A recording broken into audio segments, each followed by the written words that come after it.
Agnes. My parents couldn't decide which grandmother to name me after, so they picked both. I grew up in a devout Catholic household.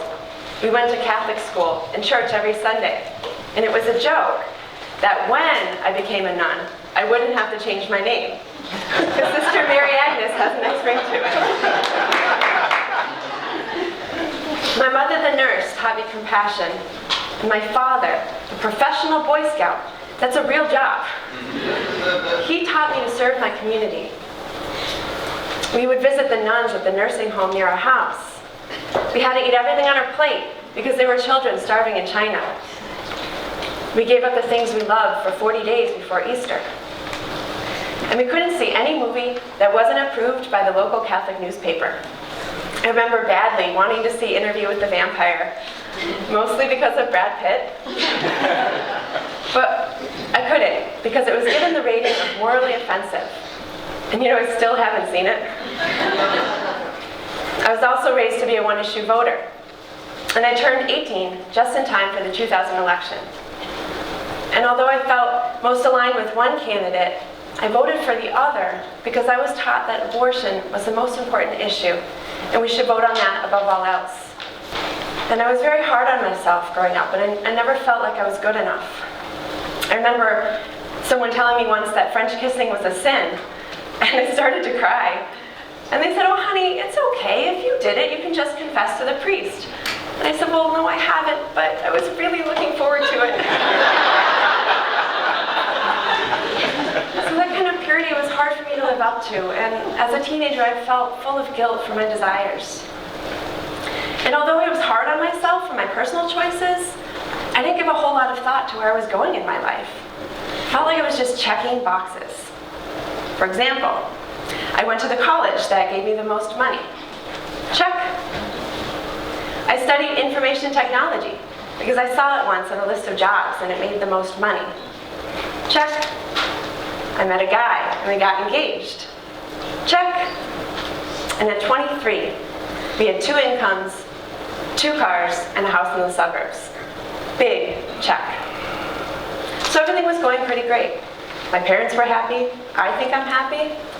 Yeah, pretty good. But then, on December 26th, 2004, everything changed for me. The tsunami that hit Asia and claimed the lives of 500,000 people in a matter of seconds broke my world apart. I believe that we can feel each other's energy, and the energy generated by the sadness felt throughout the world that day, it affected me deeply. I began to question everything. All of my accomplishments in my life felt insignificant, and they could be taken away in an instant. And what would it all have been for? So I started looking online for ways that I could help. And I found the Red Cross and Habitat for Humanity, which ultimately led me to building houses in Sri Lanka. Only problem is that we weren't skilled builders. So instead of feeling like I was helping, in our 10 days there, I felt like we did more sightseeing and eating than we did actual building. So I kept looking. And I asked my parish priest for advice. And he pointed me to a program called Just Faith. Just Faith is a program through the church that takes 30 weeks to go in depth and teach and taught me about social justice. It blew me away. Justice. My whole life up until this point, I'd only known about acts of charity. And I realized that charity is much easier than addressing injustice. And it makes us feel good. But it's only a piece of the puzzle. Justice is different. Justice requires us to ask the tough questions of why. Why do the inequities exist that create the need for charity?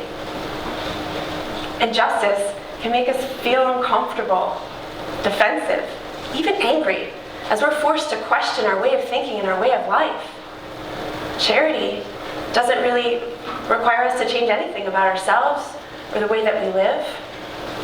But justice requires us to think hard about our systems and our choices. And not everyone is ready to acknowledge how their choices affect others. And I often think that The fundamental divide in this country is that so many are unwilling to address and acknowledge our unjust and ugly past and its direct relationship to the inequities that exist today in our country and around the world. And although the U.S. may be one of the most charitable countries, that charity does nothing to undo the forces that keep people poor. I remember thinking I was doing a good thing by purging my kitchen cabinets of food that I wasn't going to eat, like expired Jiffy cornbread mix and dry bean soup mixes, and donating them to the local food cupboard. But when I volunteered at the food cupboard, I saw what that looks like on the other end. Racks of expired food, dented cans, even food that people have already opened. And I realized that giving food that I wouldn't eat to the hungry is unjust. One Sunday in church, I remember we were talking about Jesus' statement that we should give our possessions to the poor and follow him. And the priest was quick to say, no, Jesus didn't mean that. What he meant was to do acts of charity. And so even in our churches, we find it hard to face the injustice head on. But Jesus was a radical, and I took him at his word. And so I started on a journey of making changes in my own life, trying to find justice. And to my surprise, I started to clash with my family. My first attempt at justice was to have a garage sale, where I sold a lot of my possessions and donated them to a local charity that was building wells in Sudan. But some of my family got mad at me for selling some of the presents they had given to me over the years. And I couldn't understand why they didn't see that this was the right thing to do. And now it was still charity. It was moving closer to justice. Because I was making the connections between the things that I owned and someone across the world that didn't have access to clean drinking water. My next step was that I decided to shop only at Goodwill. My thinking was that in our throwaway society, we use more resources and throw more things away than is really fair. And reusing keeps things out of the garbage a little longer. But my father was upset because I wasn't supporting our corporations and our American economy. And I was spending a lot of free time volunteering. And I thought that if I could make money and serve my community at the same time, then I'd be killing two birds with one stone. And I came across this job announcement that had qualifications like desire to help the materially disadvantaged. Check.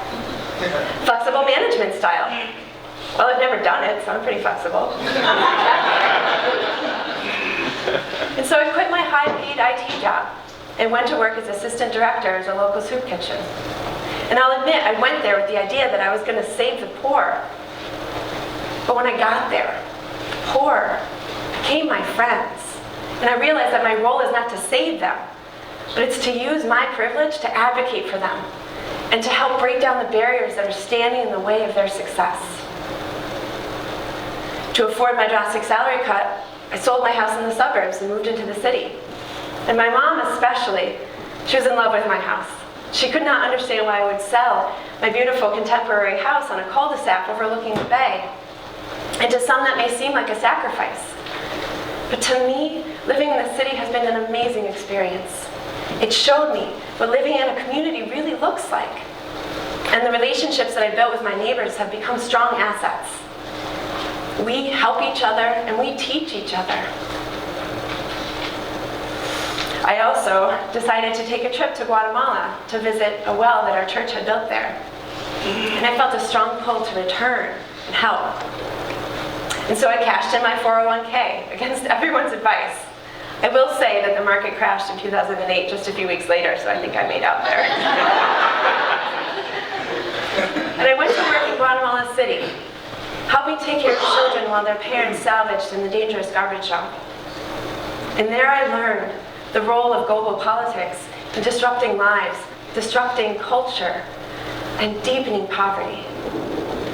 And all of these experiences have shaped me and formed me into an active member of my community, speaking at and leading marches that something I never thought I would be able to do, and standing up for justice on a local and national level. Now, you may look at me and see me as a privileged white woman who can afford to make the changes that I did. And you're absolutely right. But those of us here today are also privileged, at least in some way. And I challenge you to look justice in the face. You can't change what you can't see. For me, the first step was opening my eyes. And then I could see the things that were in my life that were holding me back, and how I could bring justice into my everyday life, and how I can use my privilege to change the systems that exist in our world and make them more just.